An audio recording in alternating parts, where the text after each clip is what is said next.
The steps taken by the Korean government in terms of its ODA commitment, in terms of KOICA developing the assessment of projects from the MDG perspective before funding them, the movement towards more untied aid, movement towards reduction of loans, concessional loans, and hiring up the grants as part of the overall ODA package. These are all good steps. And we would only encourage that the Korean government really keeps to those steps and keeps to the timeline. So that is one major request to the Korean government.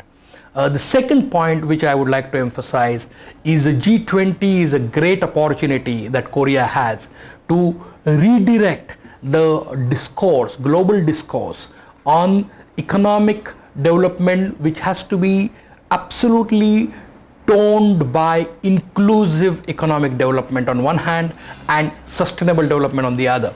And Korea itself has been showing its commitment towards building a green economy. So we want the G20 meeting that Korea is chairing and Korea is hosting in November to be a kind of a milestone towards push for inclusive and sustainable economic development as a model for the world to be pushed through the G20 meeting. So that's the second expectation we would surely have from the government.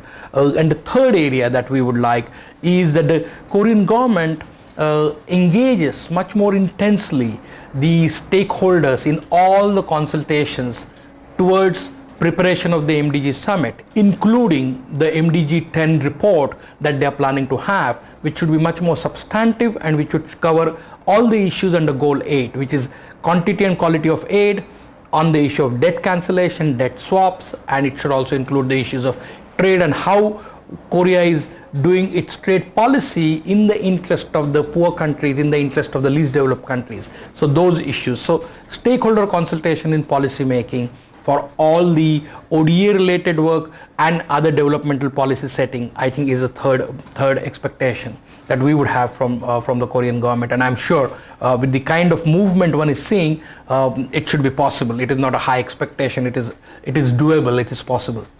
From the civil society side, I think the key challenge is you have active civil society organizations.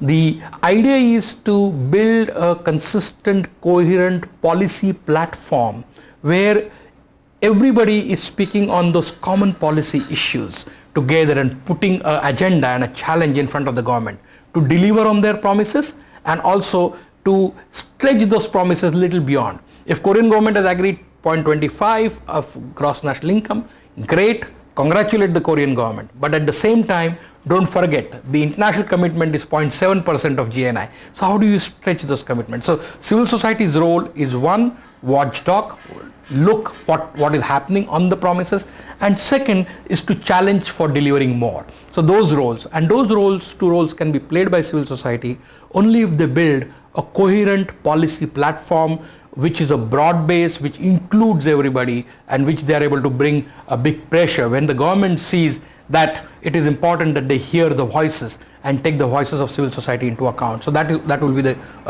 expectation from the civil society side. In terms of the broad citizenry, I think there is a good importance for citizens to keep their pressure, the constituency for Korea's role in international development. If there's a strong supportive constituency and if the politicians and the political leaders know that the voters care for the international development role Korea plays, then the leaders will be pushed and forced to do more. So citizens have to be informed citizens, not only about Korea and its development challenges and its economic and the financial issues, but the citizens have to be much more strongly informed about Korea's international development role and support that role and hold government to account by whether it's performing that role or not. So that's the kind of a role that the citizens can play and should play. And looking at the history of the Korean citizens, history of the struggles and the challenges and the successes that the Korean citizens have had towards building the democracy, towards moving towards a very strong economy in this region and in the world, I think Korean citizens can surely play that kind of role.